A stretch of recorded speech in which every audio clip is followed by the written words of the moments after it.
गुरुन्मिलितं येन तस्मै श्रीगुरवे नमः।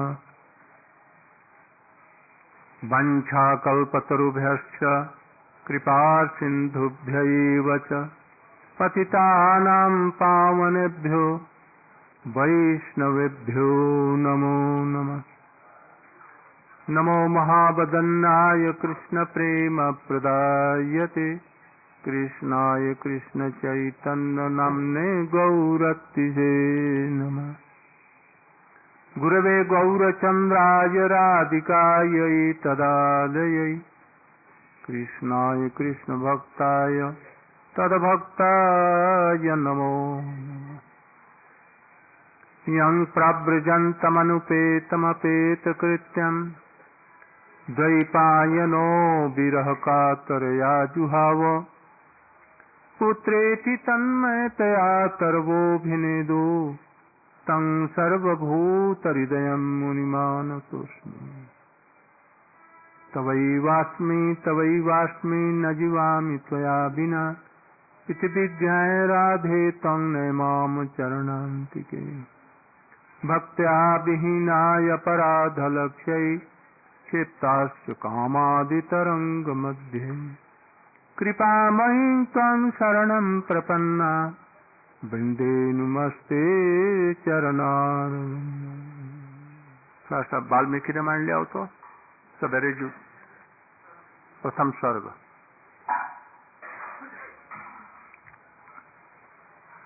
सवेरे हमने रामचंद्र जी की कथाओं का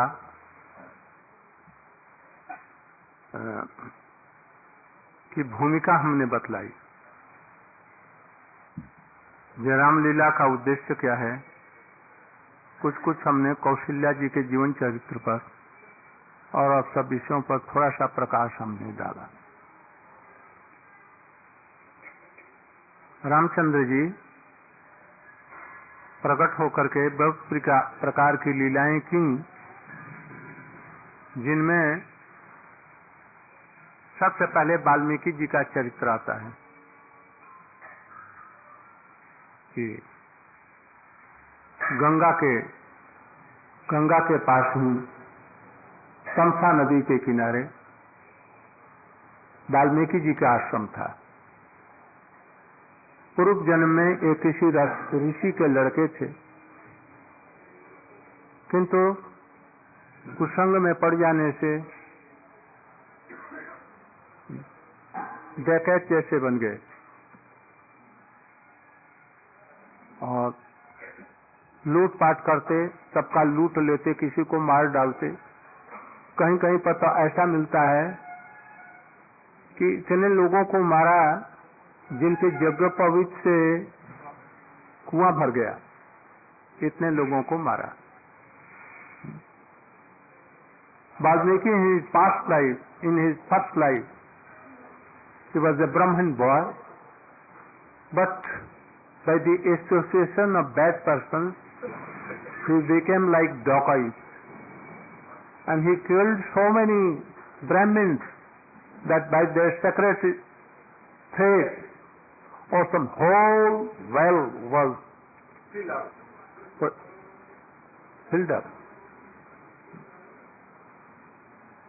But by the association of Narad, he became a saint. वो नारद जी की कृपा से एक साधु बन गए। एक दिन अपने आश्रम में बैठे हुए थे, उनके शिष्य थे भारद्वाज। भारद्वाज का आश्रम प्रयाग में है, प्रयाग में है ना, प्रयाग में, वहीं पर बैठे थे। इतने में उन्होंने कहा कि चलो स्नान करने जाएं, और स्नान करने के लिए अपने शिष्य को लेकर के चले। उनका कमंडलू और उनका कपड़ा लेकर के शिष्य भरद्वाज जी चले।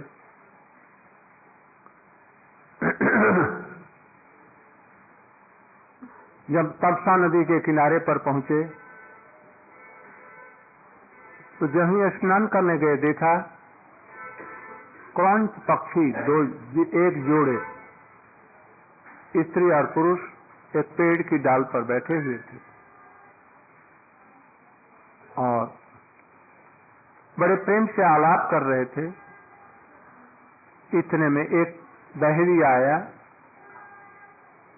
और अपने तीर से उन जोड़ों में से एक पक्षी को उसने मारा। जो काम के द्वारा तृप्त नहीं हुए थे, अभी प्रेम आलाप कर रहे थे और उसमें एक क्रौंच माने पुरुष बाण बिद्ध होकर के रक्त निकलने लगा, वो जमीन पर गिर पड़ा और छट पर छटपट करने लगा। उस समय उनके मुख से श्लोकबद्ध उनकी भावना निकल पड़ी। तो यहां पर बतला रहे हैं कि नारद जी उनके पास में आए थे। पहले नारद जी से वाल्मीकि से बातें हुई। नारद जी को उन्होंने पूजा किया। नारद जी उनके गुरु हैं। उनके देवलोक पधारने के बाद ही में 2 घड़ी बाद वाल्मीकि जी तमसा नदी के तट पर आए, जो गंगा से दूर नहीं था, बहुत गंगा के निकट ही। तमसा के तट पर पहुंचकर उसके घाट को देखा, ये बालू है, कीचड़ नहीं है। पास में खड़े अपने भारद्वाज शिष्य से बतलाया, भारद्वाज, यहाँ का घाट बड़ा ही सुंदर है, इसमें कीचड़ नहीं है, यहाँ का जल वैसा ही स्वच्छ है जैसा सत्पुरुष का मन होता है। सत्पुरुषों का जैसा मन होता है ऐसे ही इस नदी का पानी, कीचड़ इत्यादि से घाट परम सुंदर है। तो हम लोग अब सत्पुरुष बनने जा रहे हैं, तो हमारा हृदय कैसा होना चाहिए? निर्मल। और नहीं तो हम लोग सत्पुरुषों का नाम बिगाड़ देंगे। इसलिए ऐसा हमारा हृदय होना चाहिए। गुरु जी का हृदय, भक्तों का, संतों का हृदय अत्यंत निर्मल, नवनीत से भी अधिक कोमल होता है। और यदि हमने छल छंद, पालुसी, राजनीति इत्यादि रही, पैसे के प्रति मोह रहा, तो ये सब दाग भर पड़े, तब हम लोग उसके अनुगत्य में नहीं रहेंगे। कलश रख दो और मेरा बलकल भी रख दो, मैं तमसा के उसी उत्तम घाट पर मैं स्नान करूंगा। वाल्मीकि के ऐसा कहने पर नियम परायण शिष्य, नियम परायण में क्या, गुरु के अनुगत, उनके आदेश में रहने वाले, नियम पूर्वक सब साधन भजन करने वाले भारद्वाज अपने गुरु मुनिवर वाल्मीकि को बलकल वस्त्र दे करके वहीं पर अपना सब व्रत या स्नान करने की व्यवस्था। यही भारद्वाज ऋषि ऐसे हैं, जब रामचंद्र जी ने, भरत जी जब आए अपने लाखों सेना लेकर, घोड़ों को और हाथियों को लेकर के चित्रकूट में जा रहे थे, तो उन्होंने कहा जैसे आज हमारे यहाँ आप आतिथ्य ग्रहण करें, आज सबकी मेरी तरफ से व्यवस्था हुई। नहीं, आपके आश्रम में कुछ है नहीं और मेरी आतिथ्य ग्रहण करेंगे, ये तो बड़ा मुश्किल है। तो जब आप कह रहे हैं तब हम करेंगे। वैसे हमारे यहाँ ही आपका भी भोजन हो। उन्हें कहे नहीं, और उन्हें झट अपने जोग बल से दूध और दही, राबड़ी, खीर इत्यादि की बड़ी बड़ी पुष्करणियां तैयार कर दी और स्वादिष्ट मालपुआ पूरी की पर्वत उन्होंने बना दिए और उनकी सारी सेनाओं के रहने का व्यवस्था एकदम सुंदर रूप में कर दी, जो कि राजभवन में भी संभवपर नहीं है। और उनको कहा कि आप लोग विश्राम कीजिए, यहाँ पर भोजन कीजिए। लंगर बनने लग गया और मिनटों में सारी व्यवस्था कर दी। वे अनुभव प्राप्त, भगवत अनुभूति युक्त, जैसे वाल्मीकि जी अनुभूति युक्त थे, ऐसे ही जैसा गुरु ऐसा ही शिष्य भरद्वाज राम से मिलने के लिए। तो उस समय ऐसे इनकी बहुत महिमा है। वाल्मीकि जी की कहीं कैसी महिमा है। ऐसे इतने में पास ही में एक पेड़ की डाल पर क्रौंच पक्षी का एक जोड़ा जो कभी दूसरे से अलग नहीं होता था विचर रहा था। दोनों पक्षी बड़ी मधुर बोली बोलते थे, बहुत मधुर मधुर। उसी समय पापपूर्ण विचार वाले एक निषाद अपने धनुष बाण को लेकर के काला जीव जंतुओं का अकारण बैरी, बिना कारण ही पशुओं की हत्या करने वाला वहां पर उपस्थित हुआ और देखते देखते अपने बाण से उनमें से एक को मार डाला। खून से लथपथ होकर के वो पृथ्वी में गिर पड़ा और फड़फड़ाता हुआ तड़पने लगा। एक ही बात तो मरेगा नहीं, आदमी का गला काट दिया जाए ना झट तो क्या होगा, फिर छटपट छटपट करके उतर। ये बकरे को लोग काटते हैं, सुनते हैं जैसे वो छटपट करके इधर से उधर उछलने लगता है। हमने तो नहीं देखा, भगवान ने हमको ऐसा नहीं किया दिखाया कभी हमने मांस, मछली, अंडा, फंडा, गोश्त, बीड़ी, सिगरेट, प्याज से हमको कभी संबंध ही नहीं रहा। नहीं जानते हैं कि उसका टेस्ट कैसा है। और भगवान न करें, ये पूर्व जन्म से ही ऐसा है। उन तक पंखों से युक्त वह पक्षी सदा अपनी भार्या के साथ में विचरण करता था। उसका मस्तक कारण तांबे के समान लाल था। वो काम से मत वाला हो गया था। ऐसे पति से वियुक्त होकर के क्रौंच बड़ी जोर से विलाप करने लगी। निषाद ने जिसे मार गिराया था उस नर पक्षी की वो दुर्दशा देकर के धर्मात्मा ऋषि को बड़ी दया आ गई। है ये क्या कर डाला। और वो स्वभावतः करुणा का अनुभव करने लगे और करुणा से उनके अंदर से चीख निकली।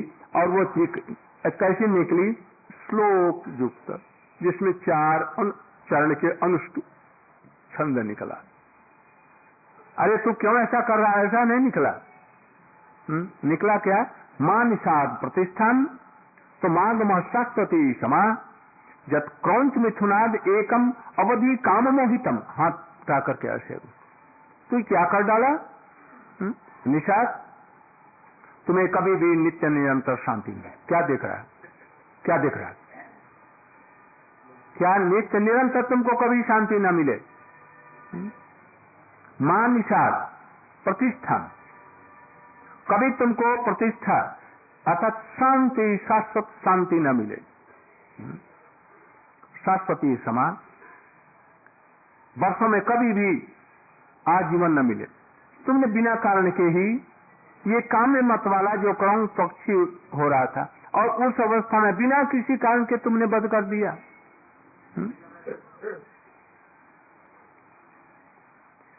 इसी प्रकार का एक और हुआ था। महाराज पांडु भी इसी प्रकार से, उनका भी इसी प्रकार से साप और हुआ था। काम में मोहित हो रहे थे और उसी समय में किसी को उन्होंने मारा था, हिरण को मारा था। ऋषि हिरण बन, उसको पता नहीं था कौन है। वाह। तो इसी प्रकार से उनकी भी तो तुम अपनी स्त्री के साथ में रहेगा, यदि जाएगा स्त्री के पास में, बस तुम भी उसी समय में मारा जाएगा। इसलिए ऐसे समय में ये सब देखना चाहिए। किसी भी प्राणी का वध नहीं करना चाहिए। तन से, मन से, वचन से किसी को भी दुख मत दो। विशेष करके अपनी जीविका के लिए वैष्णवों के ऊपर अपने किसी कारण से उनके ऊपर में इल्जाम मत लगाओ, उनसे विरोध मत करो, अपनी जीविका का भार उन पर मत डालो।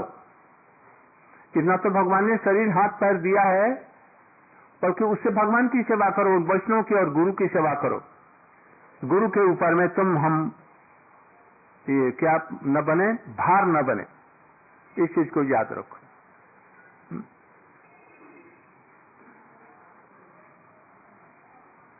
तो ये मां निषाद प्रतिष्ठम पहला चरण, तमगम शाश्वतीम समा चतक्रौंच मिथुनात् एकम बदी काम मोहितम। ये 4 चरण हुए। 4 चरण का श्लोक बना। अनुष्टुप छंद, अनुष्टुप छंद, त्रिष्टुप छंद। त्रिष्टुप छंद किसको कहते हैं? ओम भूर्भुवः स्वः तत्सवितुर्वरेण्यं भर्गो देवस्य धीमहि धियो यो नः प्रचोदयात्। ये त्रिष्टुप छंद है। इस तरह से बहुत प्रकार के छंद हैं। इसमें मंत्र, वेदों के श्लोक को श्लोक नहीं कहते हैं, मंत्र कहते हैं।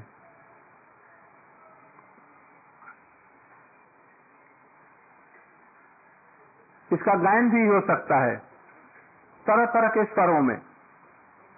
जैसे चौपाई का होता है ना, तरह तरह के चौपाइयों में बहुत स्वर से सिया राम मैं सब जग जानी करो प्रणाम जोरी जुग पानी।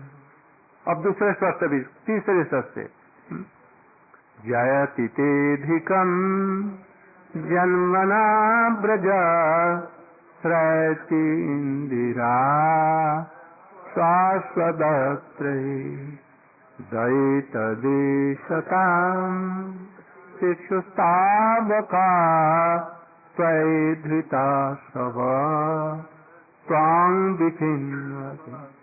जुगल गीत चौपाई के रूप में, वो भी अनुष्टुप छंद। याद है? वाम बाहु कृत वाम कपोला बलगीत भ्रूरधरार्पित बेन। चौपाई जैसे इसको जिस रूप में इसको गा सकते हो। तो इस प्रकार से हमारे लवकुश को राग रागनी में ऐसा सिखला दिया, जैसे कृष्णदास जी अपने स्वर को बदल करके महामंत्र को 5 प्रकार से, 10 प्रकार से, 20 प्रकार से गा सकते हैं। 5 घंटा लगातार गा सकते हैं विविध स्वर से। ऐसे लौकुश इसको तरह तरह से गायन करते थे। बिना अपराध के ही। तुमने इस क्रौंच पुरुष जोड़े में से पुरुष को तुमने मार डाला, जो काम मोहित अवस्था में थे। तुमको कभी जीवन में शांति न मिले। जब कह दिया, उनके मन में चिंता हुई, ओहो मैंने क्या कर डाला, मुझे तो ऐसा करना नहीं चाहिए था। क्यों? ये तो मरा नहीं। शरीर तो इसका मट्टी का है, आत्मा इसका अलग है। आत्मा तो मरती नहीं, और मिट्टी या मिट्टी से बनी हुई कोई चीज मरती नहीं, तो मरा कहाँ? गीता के अनुसार में अर्जुन को कृष्ण ने शिक्षा दी कि ये शरीर एक कपड़ा है। एक कपड़े के मरने से, हटने से आत्मा नहीं मरती। अजो नित्य शाश्वतो अयम पुराणो न हन्यते हन्यमाने से। तो हम ऋषि होकर के इस तत्व को जानने वाले, और लाखों लोग आदमी मर रहे हैं, जन्म ले रहे हैं, और हमको इसके लिए शोक हुआ, ये तो ठीक नहीं हुआ। यदि सुखदेव गोस्वामी के सामने ये घटना होती तो सुखदेव क्या करते? वो देखते नहीं। कृष्ण के सामने में लाखों लोग मरे युद्ध में, कृष्ण को क्या हुआ? भीष्म पितामह को क्या हुआ? भीष्म पितामह को कुछ भी नहीं हुआ। राजा जनक के सामने होता, उनको कुछ नहीं हुआ। क्योंकि मैंने क्या कर डाला? ये शरीर के नष्ट होने से आत्मा का मैंने नष्ट होना स्वीकार कर लिया, और हमारे हृदय में ऐसा आवेग को निकल गया। ये क्यों निकला? चिंतित महाप्राज्ञ, बहुत प्राज्ञ माने प्रज्ञ, जो माने जानने वाले सब कुछ। भगवान के राम नाम का बल से भूत भविष्य वर्तमान के वो जानने वाले बन गए, त्रिकालज्ञ बन गए थे। त्रिकालज्ञ जान करके होने पर और उनको शोक आ गया। ये तो बड़े विचित्र बात है, उनको नहीं होना चाहिए। इसलिए महाज्ञानी महामानी ज्ञानी क्या तुम लोग सुनता नहीं, इधर उधर करता है, क्या बात हो गई? तो इस समय तो तुमसे जाकर के बातचीत कर लो। ये अभी तो मैं प्रवचन में बैठ गया, कहाँ है? सुनिए सुनिए सुनिए, एक मिनट।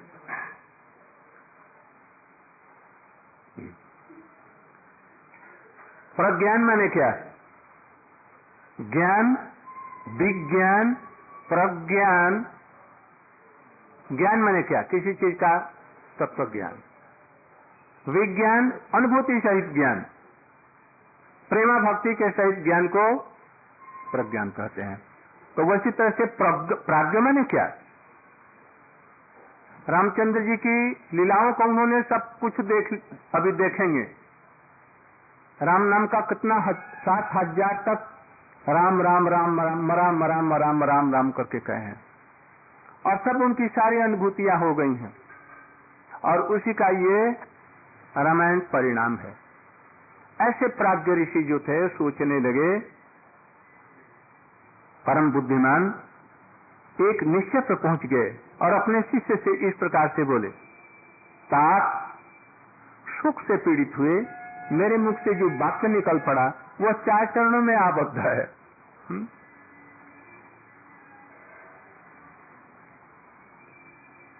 और आकाश अक्षर सब में है, और इसे वीणा पर गायन भी किया जा सकता है। अतः मेरा यह वचन श्लोक रूप, श्लोक नामक छंद में आबद्ध काव्य रूप। श्लोक माने क्या होता है? उत्तम श्लोक गुणानुवाद वर्णने। उत्तम श्लोक माने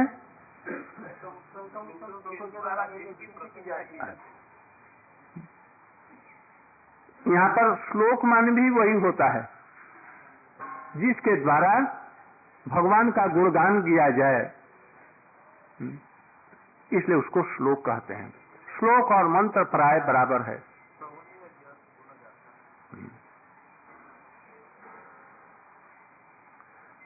अन्यथा नहीं होना चाहिए, अन्यथा नहीं। मुनि की उत्तम बात सुन करके उसके शिष्य भारद्वाज को बड़ी प्रसन्नता हुई, और उसने उसका समर्थन करते रहा, आपका वाक्य श्लोक रूप ही होना चाहिए। शिष्य के इस कथन से मुनि को भी सो संतोष हुआ। फिर स्नान करके लौट गए, चिंता करने लगे। इतने में ब्रह्मा जी आए, ये उठ करके उनका अभिवादन किया। बोले, आज तुम्हारे मुख से कोई श्लोक ऐसा निकला, क्यों निकला? उन्होंने कहा जी मुझे ये पता नहीं ये कैसे श्लोक बंद 4 चरण में मेरा ये निकल गया, मेरी भावना निकली। क्या ये मेरे द्वारा हुआ, मेरी प्रेरणा से। नहीं, ये ब्रह्मा जी ने कहा। और उनको कहा कि हमने इसलिए किया कि इसी में रामचंद्र की सारी गाथाओं को, जो पूर्व ब्रह्म कथाओं का इन्हीं श्लोकों में वर्णन करना आदि से अंत तक। तो मैं तो जानता नहीं जानता है, तो ठीक है एक बात करो, या नारद जी ने ही कहा, मैं देखा नहीं।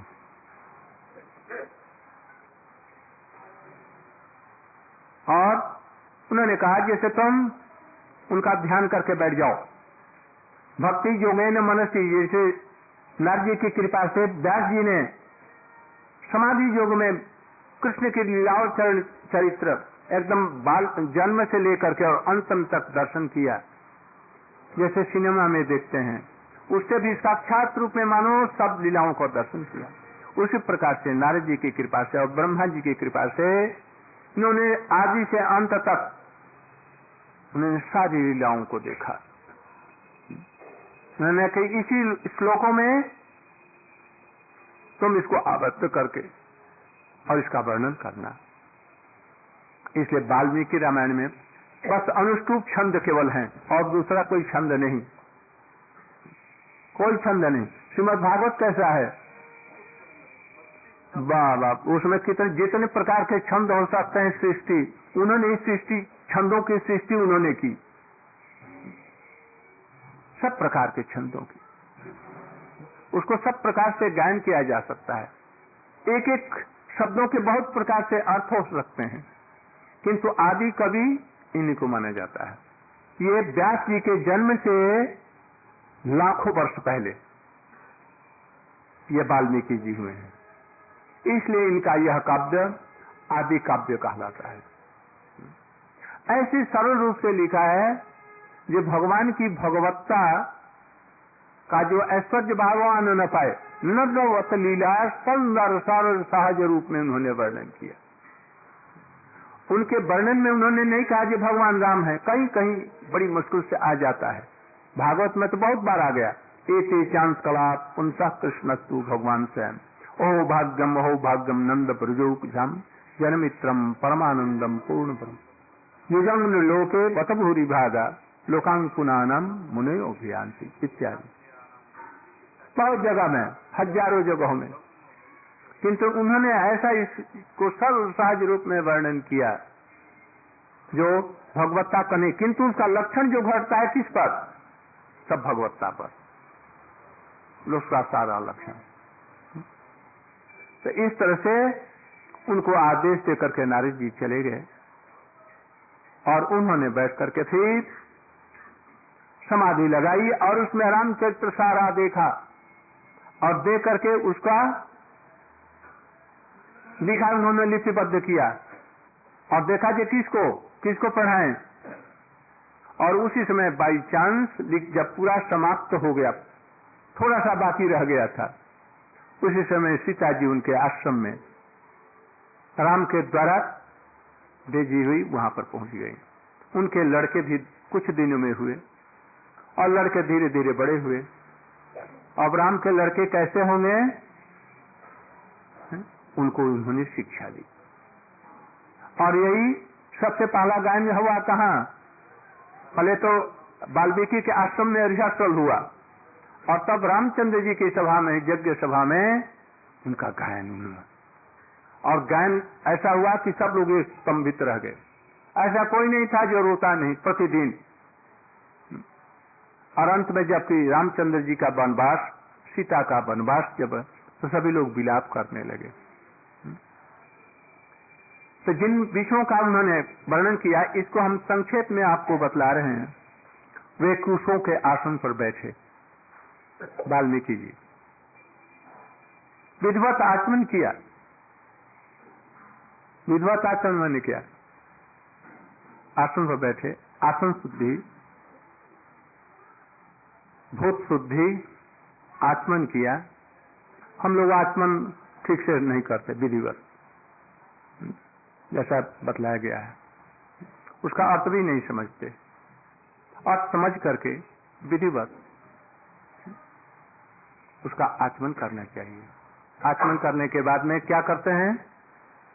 ओम केशवाय नमः, नारायणाय नमः, माधवाय नमः। नमः माने क्या? उन शरणागत होते हैं, ऐसा ही शरणागत हो।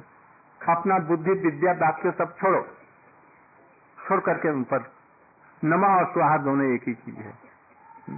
अपना अहंकार, जड़ी अहंकार, मानसिक अहंकार सबको छोड़ करके मैं आपसे शरणागत होता हूँ, ये नमः। विधिवत नमः ये के हम आनिक जो करते हैं वो भी ऐसे ऐसे कर लिया, बस हो गया आचमन। क्या हुआ? कुछ नहीं। अरे पानी लेकर के करो, विधिवत करो। और उस समय में ओम नारायणाय नमः, नारायण का ध्यान करो। सब नारायण कौन है? नारायणों में भी परम मूल नारायण, उसका ध्यान करो, नारायण।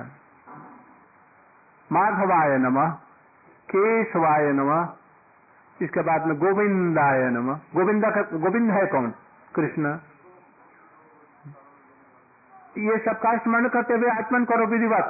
उसमें चित्त से सब संसार की सारी चीजों को हटाओ और एकनिष्ठ चित्त हो। आचमन के समय पानी के द्वारा सबको प्रक्षालन करके फेंक दो, सारी चिंताओं को, और बैठ करके आचमन करो विश्वास के साथ में। और तब गायत्री मंत्र विधिवत किस रूप में, त्रिसुख छंद के रूप में, उसके अर्थ के साथ में किसी भी मंत्र का आराध्य कौन है, उससे हमारा क्या संबंध है, उसमें कैसे शरणागति होगी, उसमें शरणागति और प्रपत्ति और न्यास इत्यादि ये सब ये विधिवत होना चाहिए। हम लोग इसके लिए चेष्टा नहीं करते, बस बैठ गए, कभी वर्ष में कर लिया, कभी नहीं किया, कभी माला फेरा, कभी फेरा नहीं। माला फिरत जुग गयो, गयो न मन को फेर। क्या कर का मन का छाड़ कर, वो ठीक ही लिखा है, ठीक लिखा है। तो देखो तो मन का फेर ही नहीं गया, अभी हेर फेरी कर रहे हैं। अभी मन की शांति नहीं गई, अशांति नहीं गई, चंचलता नहीं, गुरु पर विश्वास, वैष्णव पर विश्वास नहीं, छिपाते हैं उनसे, मन अशांत रहता है। तो फिर गुरु में आने का तात्पर्य क्या रहा? हमारा मन तो मैं सत्य एक दिन भी कभी अशांत नहीं हुआ। ऐसा कोई बात ही नहीं कि गुरु के प्रति हमारी थोड़ी सी अश्रद्धा हो, दिन पर दिन बढ़ती गई। विशेष करके आजकल और गुरु के चरणों में और अधिक श्रद्धा हो रही है। उनका ऋण में जन्म जन्म नहीं चुका। नित्य नए नए भाव आते हैं, ये सब उनकी करुणा। जो कुछ हो रहा है सब मैं उनकी करुणा में देख रहा हूं। और आप लोग तो बहुत विद्वान, हम तो विद्वान भी नहीं, कुछ नहीं। इसलिए इस पर अच्छी तरह से देख करके, मन चंचलता छोड़ करके पैसे पैसे पर मत विश्वास रखो। बहुत से लोग हैं हमारे साथ में रहते हैं, किंतु हम पर भी जितना विश्वास नहीं उससे अधिक विश्वास पैसे पर, चुरा करके इधर से उधर। तो क्या हमारे पर में इतना कहाँ विश्वास? भगवान के प्रति शरणागति है और फिर दूसरों पर विश्वास, तो मेरी शरणागति कहाँ हुई? इसमें कहा, इसलिए कहते हैं उन्होंने सारी लीलाओं को देखा, लीला के देखने का आचमन किया और समाधि के द्वारा योग धर्म, योग माने क्या? अपने मन को कृष्ण में लगाया, राम में लगाया और राम के चित्र का सोचने कहां से आ जाए हमारे हृदय में। इतने में सत्य शुद्धि हुई। सत्य शुद्धि माने क्या? वो लीलाएं सब धारा प्रवाह से उनके हृदय में आने लगी, धारा प्रवाह में, और सबको देखने लगे। मानो देख रहे हैं कैसे जन्म हो रहा है, कैसे उनका ये लीला है, बाल लीला कैसे, और लीलाएं कैसे। उसी थोड़े ही समय में सूत्र के रूप में सारी लीलाओं का हो सकता है कि 2-4 घंटे या 5 घंटा लगा। हम देखते हैं कि कुछ लोग 1 सेकंड के अंतर, 2 मिनट के अंतर्गत में आह्निक समाप्त कर लेते हैं, और हम देखते हैं कि हमारा 15-20 मिनट में, आधा घंटा में भी नहीं होता है। कुछ लोग इतनी तेजी से हरे कृष्ण राम राम राम राम हरे हरे इतनी तेजी से करते हैं कि मैं प्रैक्टिस करके भी उतना नहीं। अरे ऐसे तो करो जैसे कुएं में गिर रहे हो, भगवान को पुकार रहे हो, हरे कृष्ण कृष्ण कृष्ण हरे हरे हरे राम, ऐसा तंत्र तो करो। क्वांटिटी पर मत जाओ, क्वालिटी में आओ। हमने देखा जो लोगों को देख करके आश्चर्यचकित होता है, हम जब एक राउंड करते हैं, उनका देखते हैं कि 10 राउंड पूरा खत्म, 70 हाथ के उनकी ये सब गिनती होते चले जाते। हमको ये बड़े सौभाग्यवान है जो इतना जल्दी कर लेते हैं। उन्होंने देखा क्या, पहले चारों भाइयों का कैसे जन्म हुआ, ठीक से बैठो सब करके, ऐसा मत बैठो, ठीक से अच्छी तरह से बैठो। हमारी नजर चारों तरफ नहीं, जो दीवार पर ऐसे किए हैं उस पर ही नजर है, और कोई ऐसे कर रहे हैं उस पर ही नजर है, चारों तरफ में हमारी नजर है। भी रहा होगा। हाँ, तो ये सब अच्छी तरह से बैठ करके सुनिए। उन्होंने देखा कैसे पुत्रष्टि यज्ञ हुई। उसके बाद में यथा समय पर आज के दिन में, रामनवमी के दिन में राम लक्ष्मण भरत शत्रुघ्न का जन्म हुआ। जन्म होने के बाद उनका हंसना, उनका बोलना, उनका चलना, राज्य पालन, जितनी भी चेष्टाएं हुई महर्षि ने जोग बल से सभी को साक्षात्कार किया। अपश्यत पुरुषम पूर्ण, अपनी आंखों से उन्होंने अपश्यत पुरुषम पूर्ण, पुरुष पूर्ण जो कृष्ण है वो कैसे कृष्ण पूर्ण होंगे? उनके सारे परिकर होंगे, उनकी सारी शक्तियां होंगी, उनकी सारी लीलाएं होंगी, तब वो अपश्यत पुरुषम पूर्ण। ऐसे उन्होंने सबको साक्षात्कार किया। भजन करते हैं, भजन करते हैं, गायत्री का जो मंत्र करते हैं, तो गायत्री का जो तात्पर्य है प्रचोदयात्, प्रकृष्ट रूप से हमारे हृदय में उदित हो, ये तो तात्पर्य है उसका। तो हुआ कुछ, इतने दिनों में उसके लिए कुछ चेष्टा की, प्रार्थना हुई, उसके लिए कुछ विरह आया। गोपीजन वल्लभाय स्वाहा और कामदेव में प्रचोदयात्, वो हमारे हृदय में प्रकट हो। गौरव प्रचोदयात्, हमारे हृदय में आए, ये भावना कभी हुई नहीं। उसके लिए हृदय में आरती प्रार्थना तो कैसे प्रकट हो? इसलिए गायत्री मंत्र इत्यादि जो हमारे 10 या 9 मंत्र हैं, उनको करते समय यदि अनुभूति अभी तक नहीं हुई और उसके लिए हमारी कोई विरह व्यथा नहीं है, तो ये बेकार का ये सब है। विश्वास ही नहीं होता जी वो हमारे सामने प्रकट होंगे और उनकी कृपा हमारे सामने उतरेगी, हमको विश्वास नहीं होता। तो फिर क्या होगा? इसलिए इन चीजों को अच्छी तरह से समझ कर चित्त को शांत करके अनही करो। त्रिसंध्या इसलिए कहा गया कि दिन भर तो इधर उधर रहेगा, 3 शाम को करते करते करते फिर धीरे धीरे बढ़ता जाएगा। लगातार गोप कुमार की भांति से वो जो गोपाल मंत्र था कब करता था? वो दिन रात करता था, यहाँ तक कि स्वर्ग कहाँ तक, वैकुंठ के नीचे तक कभी छोड़ा नहीं।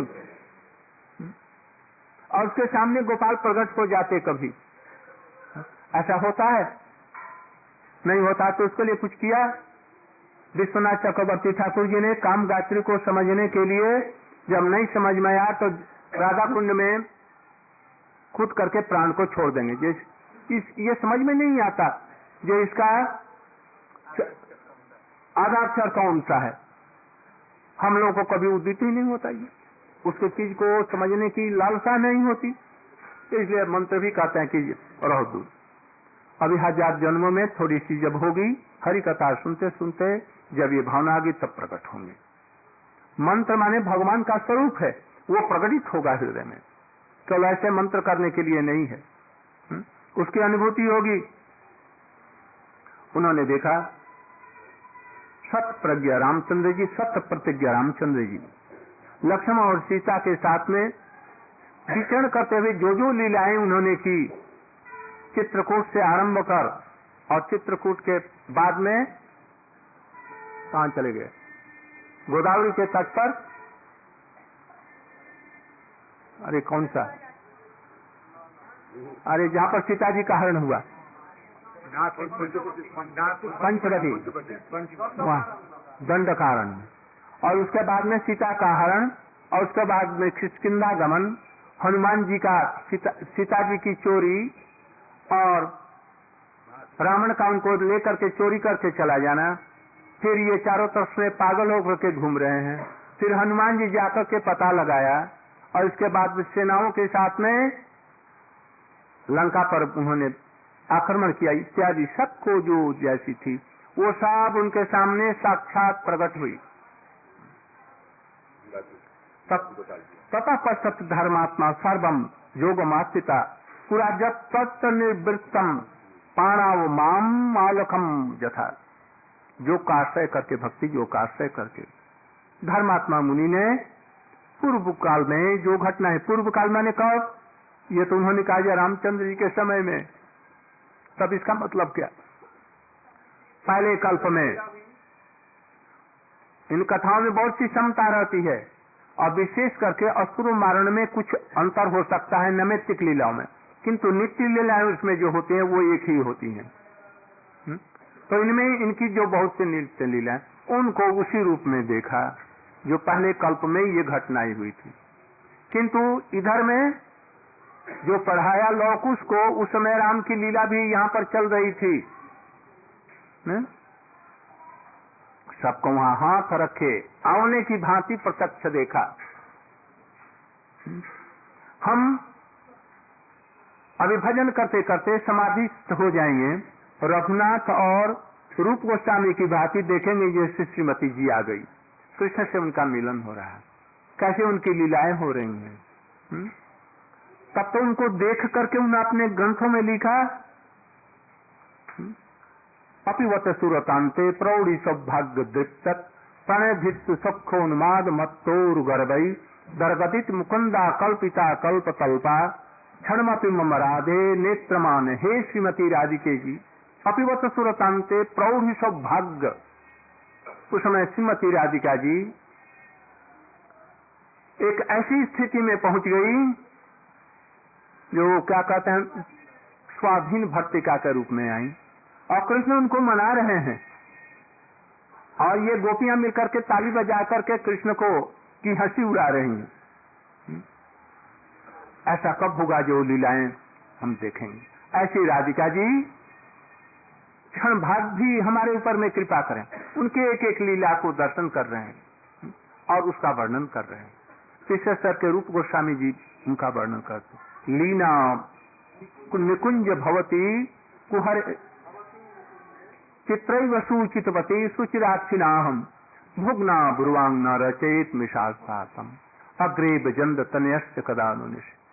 हे श्रीमती राधिका जी, कभी कृष्ण के साथ में लीला करते करते सखियों के समय आप किसी कुंज में चली जाएंगी, चली जा रही हैं, मैं देख रहा हूँ चली जा रही हैं, और उस समय में आप छिप गईं और कृष्ण पूछते पूछते आपके उस कुंज में घुस गए, और उस समय में निकल करके आप आई और हमारे प्रति माने मैं रूप मंजरी और रूप गोस्वामी के रूप में बैठे हुए समाधिस्थ होकर के देख रहे हैं, और उस समय कह रहे हैं जैसे आप ऐसे आकर के हमको ऐसे शासन कर रही हैं। तुमने क्यों बतलाया कि मैं इसमें सुचितवती क्यों बतलाया? अरे मैंने हमारे ऊपर में आप आंखें ऐसे निकाल रही हैं, मैंने तो बतलाया नहीं। अरे चित्रा जी बतला दिया, हमने तो बतलाया नहीं। तब फिर वो शांत हो। ऐसी राधिका जी हमारे ऊपर में कब कृपा करेंगी? इसको समाधि से देख रहे हैं आप लोग। भजन में ये सब देखने की चेष्टा की और नर्थ ही नहीं तो दूर हो रहे हैं। अभी गुरु पर वैष्णव पर विश्वास नहीं है, उनके आदेशों पर हम चल नहीं रहे। जब गुरु के ऊपर में ही इतना विश्वास नहीं है, उनसे महीनों तक बात नहीं होती, अनुगत्य ही नहीं जहां है, फिर क्या होगा? गुरु को मत बुद्धि मत करो, किंतु हम मत बुद्धि करते हैं, उनसे लड़ाई झगड़ा करते हैं, फिर कैसे होगा? विश्वास नहीं। और गुरु भी वैसा होना चाहिए ना। गुरु ऐसा नहीं रहे तो नीम के पेड़ को हम आम मान लेंगे तो होगा? वो भी नहीं होगा। तो गुरु भी ऐसा हो, शिष्य भी ऐसा। किंतु कुछ विश्वास ऐसा होता है कि भगवान ऐसे सरल सीधे व्यक्ति को सदगुरु के पास से ही पहुंचाते हैं, यदि वो सरल सीधा है। यदि उसमें डुप्लीसिटी इत्यादि है तब तो वो नहीं पहुंचेगा, तब तो इस्कॉन के गुरुओं के पास में आपको पहुंचा देंगे और 10 बार गुरु बदल लेंगे। और श्रद्धा ऐसी कोमल है और सचमुच में ऐसे उसको भगवान गुरु से ऐसा उसकी व्यवस्था भी गुरु करते हैं। उन्होंने जोक में सारी चीजों को देखा।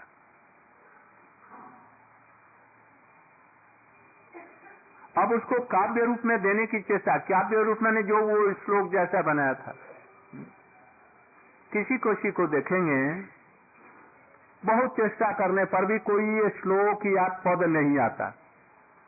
हम बहुत चेष्टा करते हैं तभी हमको कोई भी चौपाई नहीं आती, कोई काव्य नहीं आता।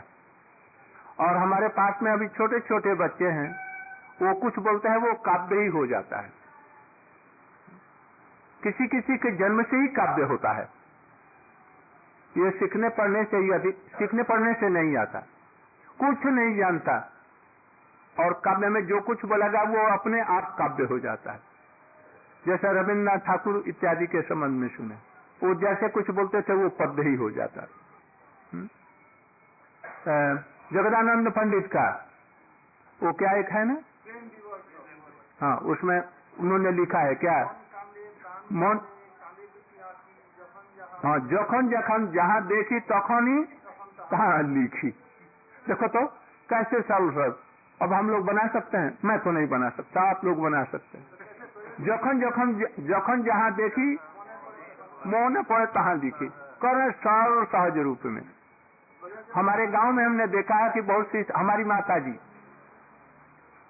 वो पद गाती थी, गायन करती थी स्त्रियों के समय, वो नया नया बना करके एकदम छंदोबद्ध, जैसे यशोदा जी कर रही है ना, गोविंद दामो धर्मा धवेती, गोविंद दामो, वो अपने आप छंदो। ऐसे ही इनको अपने आप निकलने लगा, बोलने की जरूरत नहीं। व्यास जी जो लिख रहे हैं वो सोच समझ करके और गिन करके लिख रहे हैं। ये कवर्ग टवर्ग और क्या मिल करके कैसे बनता है ना, 2 दीर्घ और 1 हर्स्वर अवध है, 3 दीर्घ क्या है, ये ऐसे काव्य में ऐसे बनता है, ये छंद ऐसे बनता है। वो लोग ऐसा करते हैं, वो उसके नियम तियम उसके पीछे चलते हैं, वो अपने आप जो कुछ कहते हैं वो काव्यमय हो जाता है, बिना पढ़े लिखे भी हो जाता है। अब इन्होंने जो कुछ लिखा अपने आप काव्य बनता गया है।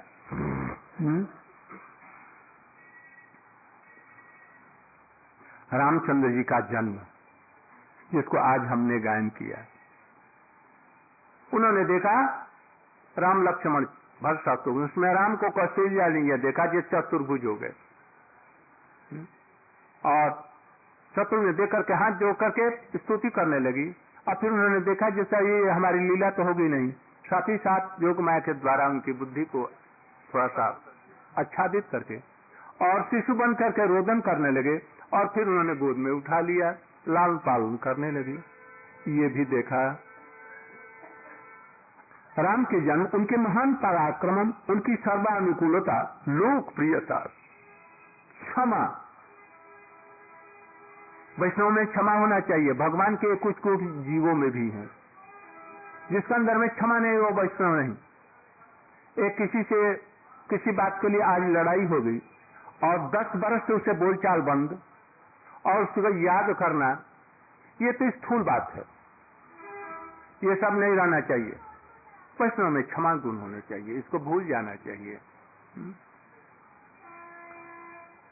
सौम्य भाव रामचंद्र जी का, रामचंद्र में सब सौम्य भाव, हम लोगों में भी सौम्य भाव होना चाहिए। कभी भी क्या कहते उग्र भाव नहीं होना चाहिए। वैष्णव में उग्र, बहुत से लोगों में उग्र भाव, जिसके आंखों से आग बरसती है, मानो निकल रहे, देखने से ही डर लगता है। ऐसा नहीं, सौम्य भाव, सत्यशीलता, प्राण के संकट आने पर भी झूठ न बोले, और विशेष करके गुरु से और वैष्णव से तो कभी झूठ न बोले। हम लोगों को कुछ रहते रहते ऐसा हो गया कि आजकल हमको झूठा लेना, झूठा देना, झूठा चबेना, कोई मालूम नहीं जैसे इसे कोई बात है।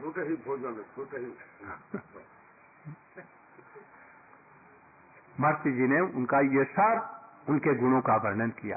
ये सुन करके हमारे अंदर में ये सब चीजें आनी चाहिए, तब तो सुन रहे।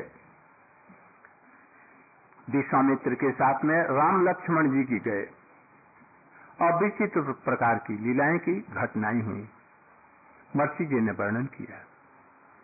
रास्ते में अहिल्यापुर में, अहिलावली में, हम लोगों के गांव के निकट 1 मील की दूरी पर, वहीं पर विश्वामित्र जी का यज्ञ हुआ। तारका और सुबाहु को मारा, मारिच वहीं से राम ने बाण से मारा, वो लंका में जाकर के गिरा, और उसकी महिमा को उसने अनुभव किया। अहिल्या जी को पत्थर पाषाणी को महिला बना दिया। रामचंद्र जी धनुष महुला में पहुंचे, मिथिला में, वहां सीता जी को बगीचे में उनसे दृष्टिपात हुई, लक्ष्मण जी राम जी सवेरे गुरु जी की पूजा के लिए पुष्प चयन करने के लिए गए और वहां पर सीता जी सखियों के साथ में फूल चयन करने के लिए पूजा देवी के धनुष पूजती थी उसके लिए आए। दोनों में आंखें चार हुई। राम लक्ष्मण जी से बोले, आज तो हमारे अंदर में कुछ पाप आ गया, हमारे रघुवंश में ऐसा कभी नहीं हुआ जो हमारे अंदर में हो। आज इस बालिका को देख करके, इस किशोरी को देख करके हमारा चित्त चला गया उसके तरफ में, ऐसा तो नहीं होना चाहिए।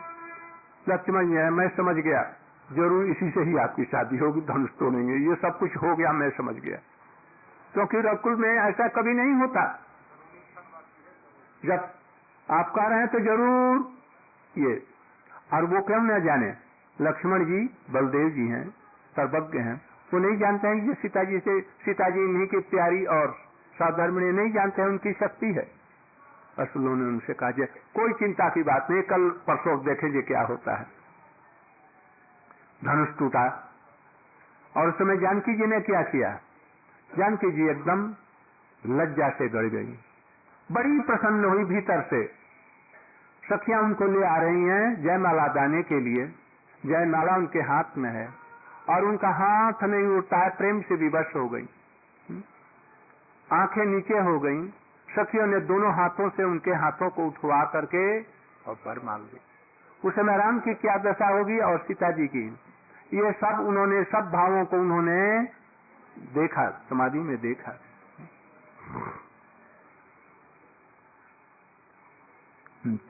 सीता और उर्मिला इत्यादि का भरत और उनके जो भाइयों के साथ में शादी, उसको भी देखा। राम और परशुराम का संवाद, यहाँ को कोहण बतिया नहीं, माने क्या, तुम दिखला रहा, प्रसाद दिखला रहा है, जो दूसरा कोई होता तो हम देख लेते।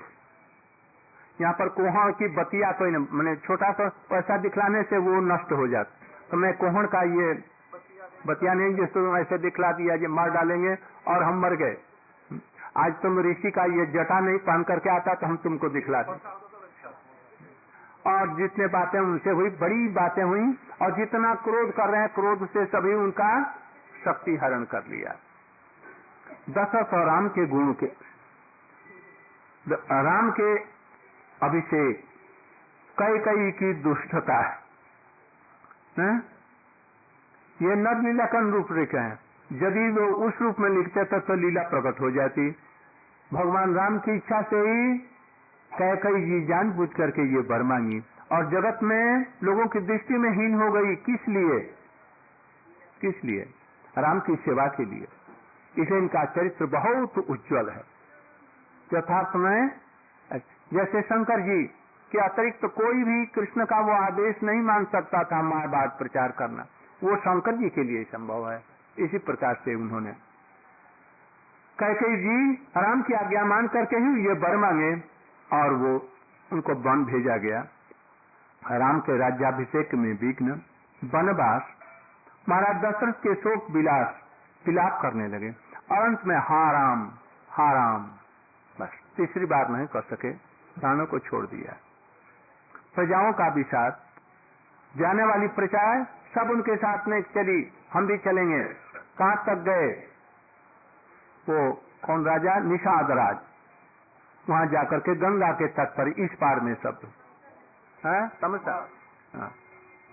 निषाद राजगु के साथ में बातें और सुख समंत को अयोध्या लौटाने आदि का उल्लेख।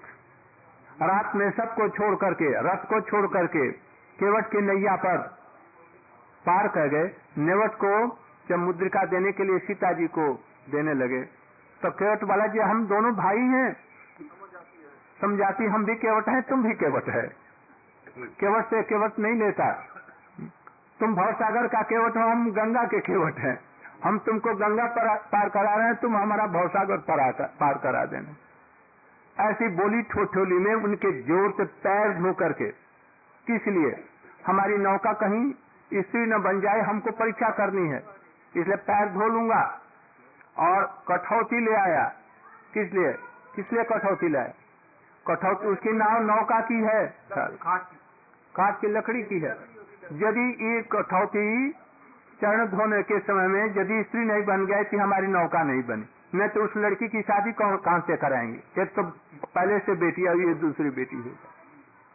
इस प्रकार से ठिठोली करते हुए राम का पैर धो धा करके देखा और वंश के साथ उसको पान कर लिया। हम मूर्ति में चरणामृत पीते हैं, और उसने क्या किया? अपने हाथ से मलमल करके धो करके और नौका से पार करा। जब अंगूठी देने लगी सीता जी तो उसने नहीं लिया। भवसागर हमारा पार करना। ये सब लीलाओं का वर्णन उन्होंने किया। फिर सुमंत जी अयोध्या लौटे। राम आदि का गंगा से पार जाना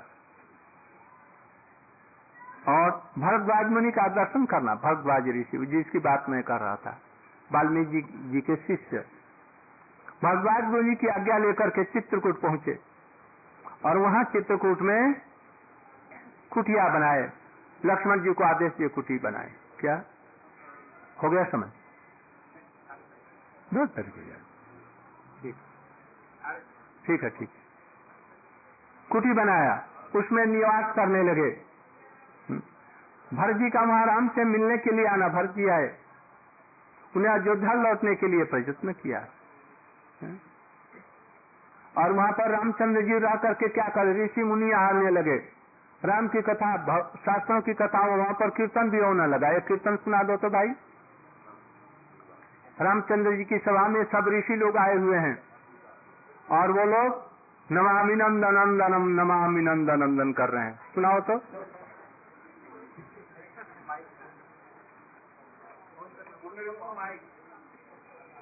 बच्चे तो ना, ये कीर्तन सुन करके राम को अपने कृष्ण लीला की सारी स्मृतियां उनके हृदय में आ गई। आंखों से आंसू गिरने लगे, एकदम उसी स्मृति में विलीन। उन्होंने कहा कि ब्रह्मचारी जी, एक दूसरे ब्रह्मचारी जी, और आप कीर्तन करें। तो दूसरे ब्रह्मचारी जी ने कीर्तन किया। जय जय राधा रमन हरि बोल, जय इतने में भरत जी ने लिहाज से लौटे, मैया से अपना संवेग बंद विच्छेद कर दिया और कुब्जा की कमर में 1 लाख मारा। शत्रुघ्न जी ने दैया दैया मार करके भागी। किसी प्रकार से भरत जी ने छुड़ा दिए और सारी प्रजाओं को लेकर के, मैयाओं को लेकर के चित्रकूट में पहुंचे। वहां पर गुरु जी से कहा, मैया से कहा, जय रामचंद्र जी को लौट जाना चाहिए। बड़ा भाई ही राजा होता है। माता जी ने कहा है, पिताजी ने नहीं ऐसा वर मांगा, किंतु कोई नहीं, उन्होंने सहायता नहीं की। महाराज जी जनक के सभापतित्व में सभा बैठी। महाराज जनक ने अपनी अंगुली से उनको दिखलाया कि प्रेम धर्म की शो कहते हैं। अभी सेवक शिष्य या कोई उपासक अपने मन से भगवान की सेवा करता है, अपने मन से गुरु की सेवा करता है आत्मवत। उसको मिर्च खाने की आदत है तो भगवान को भी मिर्च देगा।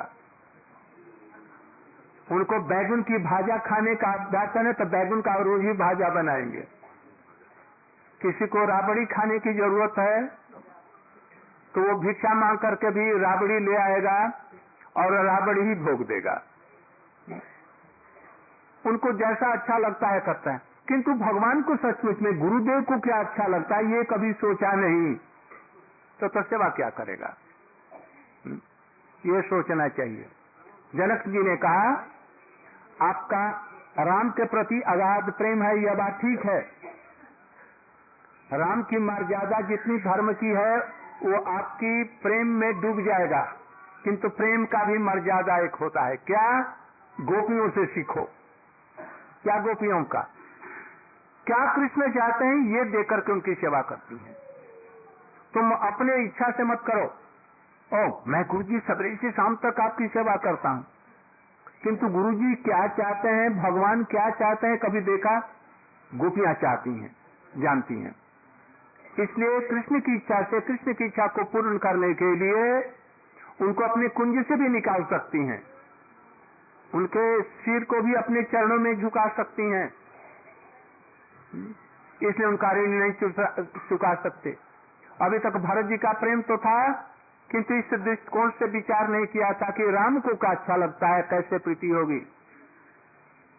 जब उनकी आंखें खुली, हजारी मैं गलत था, मैं अपने लोग हमको कहें जैसे हाँ राम के ये बहुत बड़े भारी सेवक हैं, इसलिए मैं चाहता था कि राम को लौटा लाऊं, किंतु वास्तव में राम क्या चाहते हैं ये तो मैंने विचार नहीं किया।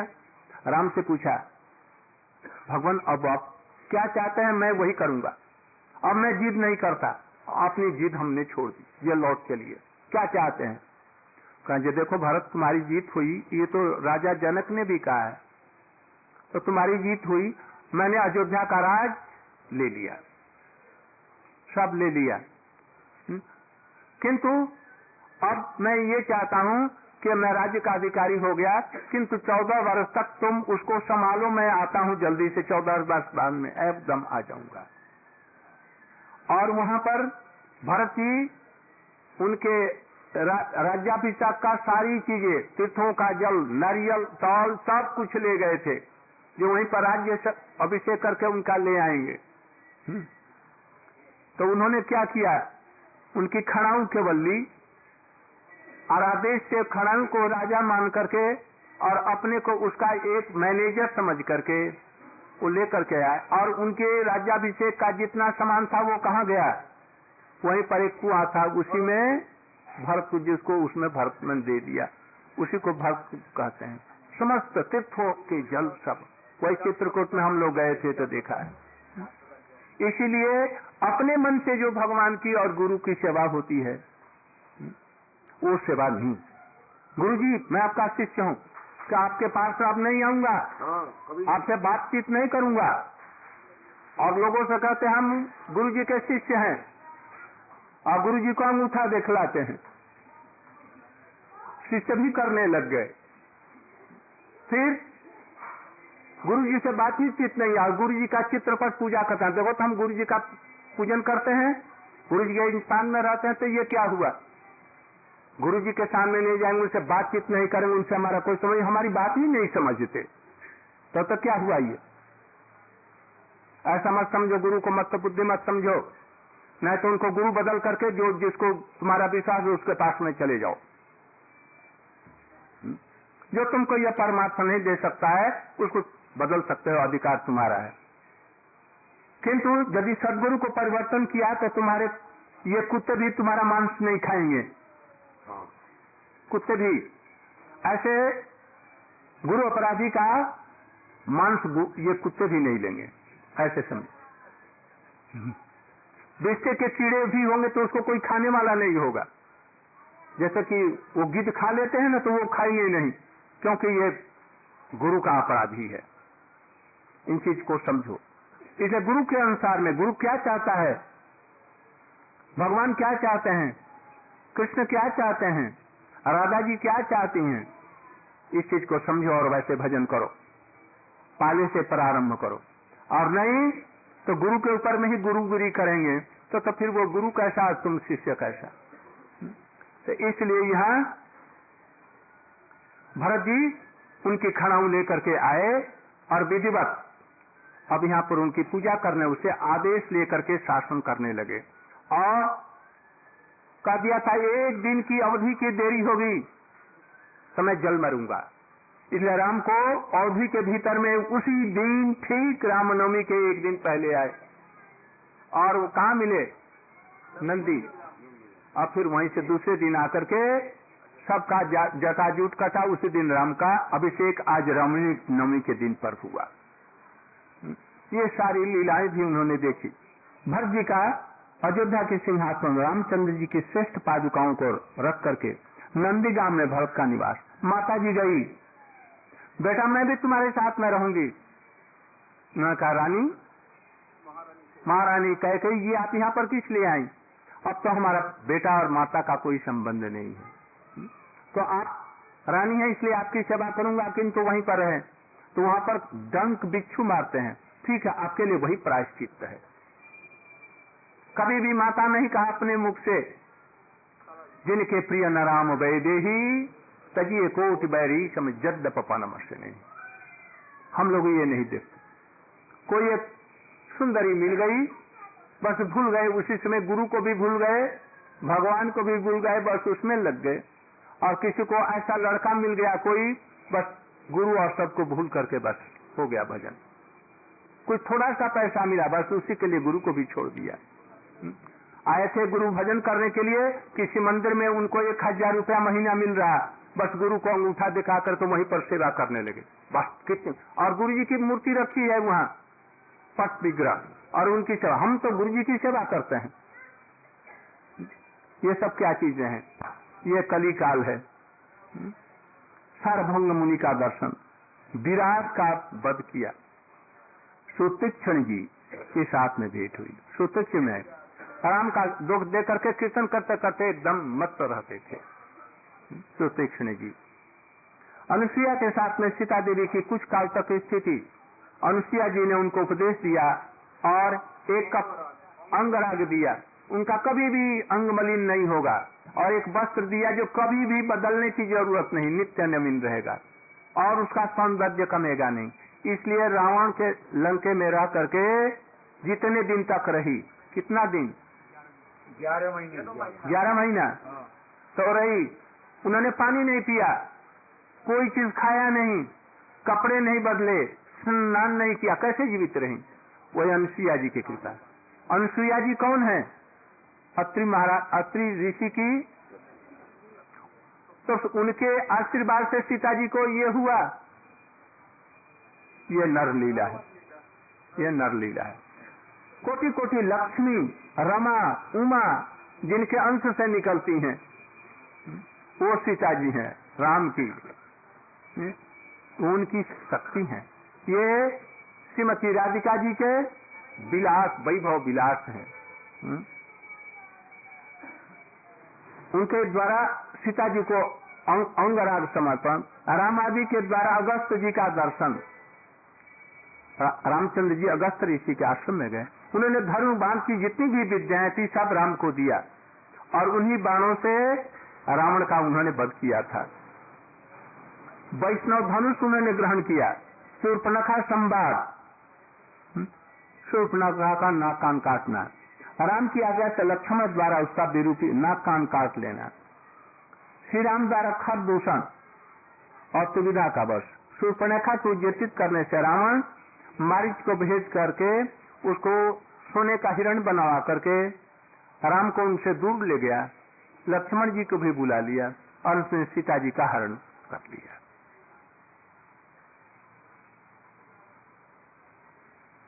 सीता जी के लिए रघुनाथ जी का विलास, रावण द्वारा जटायु का वध, राम और लक्ष्मण की कबंध से भेंट। कबंध माने क्या?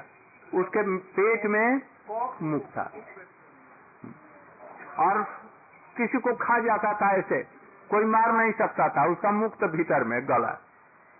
राम और लक्ष्मण को वो कंधे पर लेकर के भागा, उन लोगों ने अपने कुल्हाड़ियों से उसे हाथ काटा और अंत में राम ने अपने पैर से दबा करके और लक्ष्मण जी ने गड्ढा खोदा और उसको पैर में ढकेल करके और उसको गिरा करके उसे ढक दिया। जीवित वो मर गया, नहीं तो वो मरने वाला नहीं था। पंपा सरोवर का अवलोकन, राम सबरी से मिले और उनके दिए हुए फल मूल को ग्रहण किया रामचंद्र जी ने।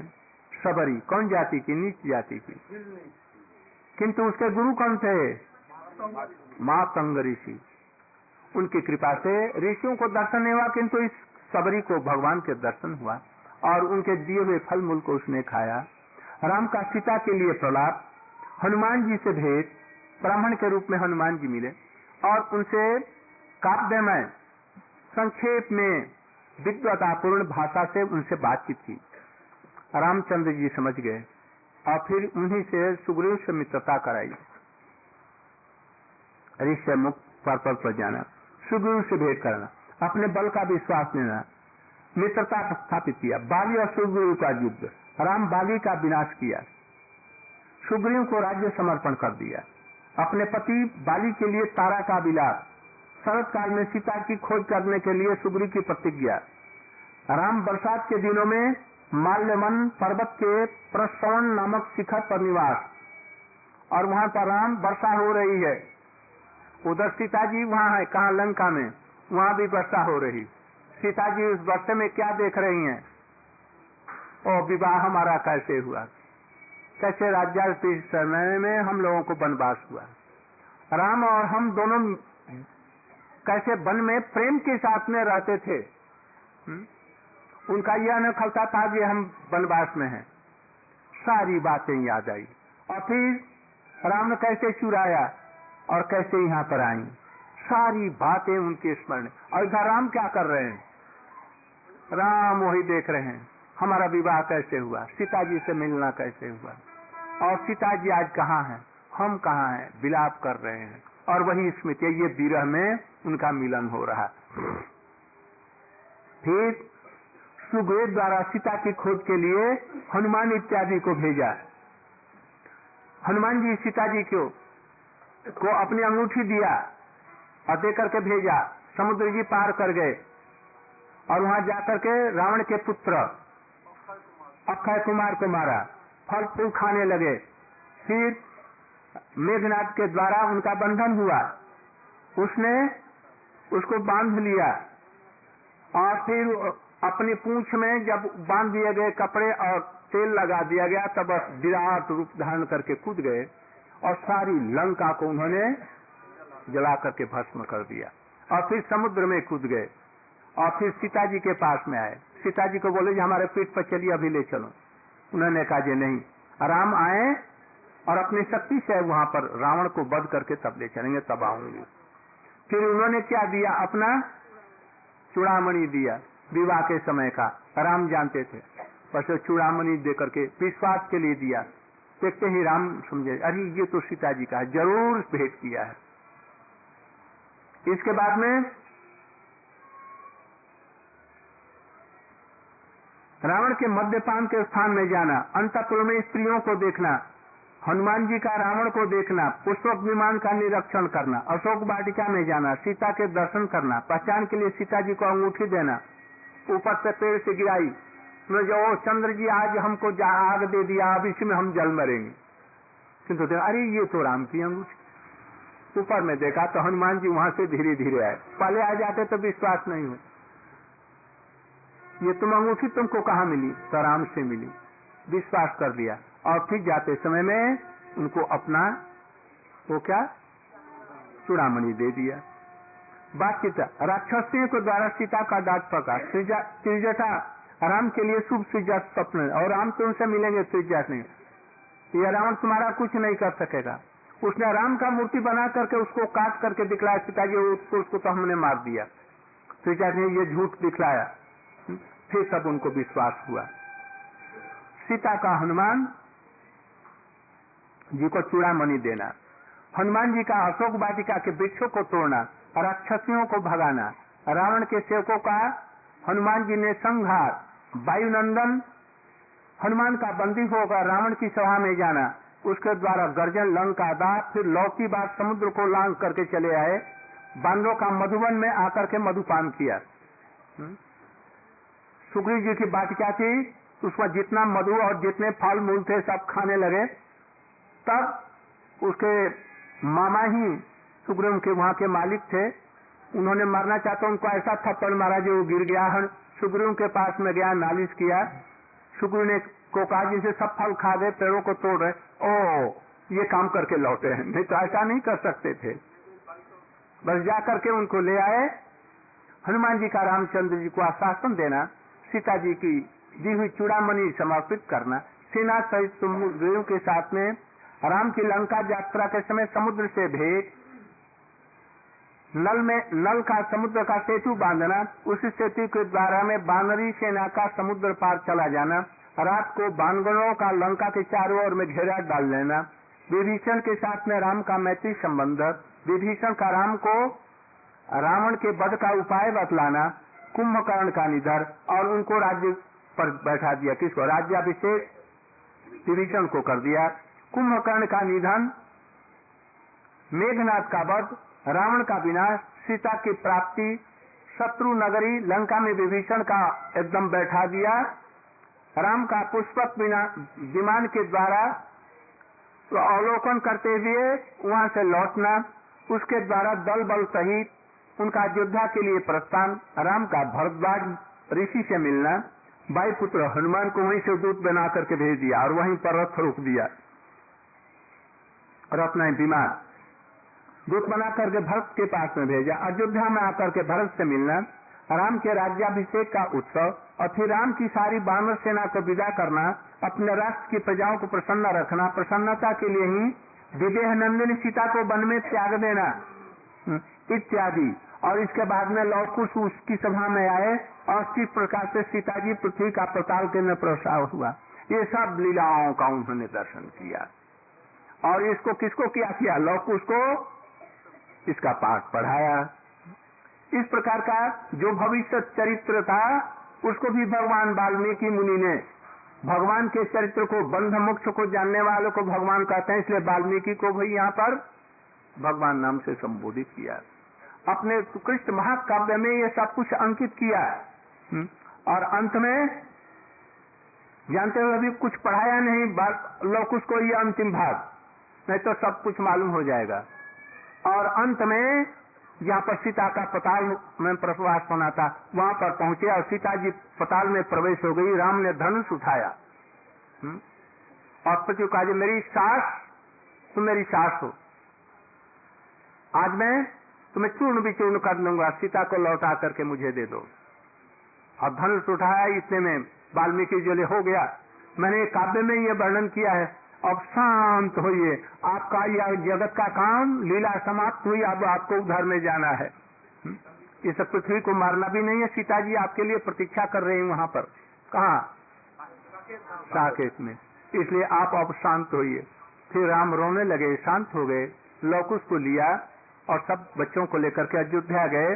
सब कुछ यथा योग्य राजगद्दी पर बैठा करके और सारी प्रजाओं को लेकर के पहले लक्ष्मण जी को भेजा और अपने आप वहीं पर सरजू नदी में कौन घाट पर?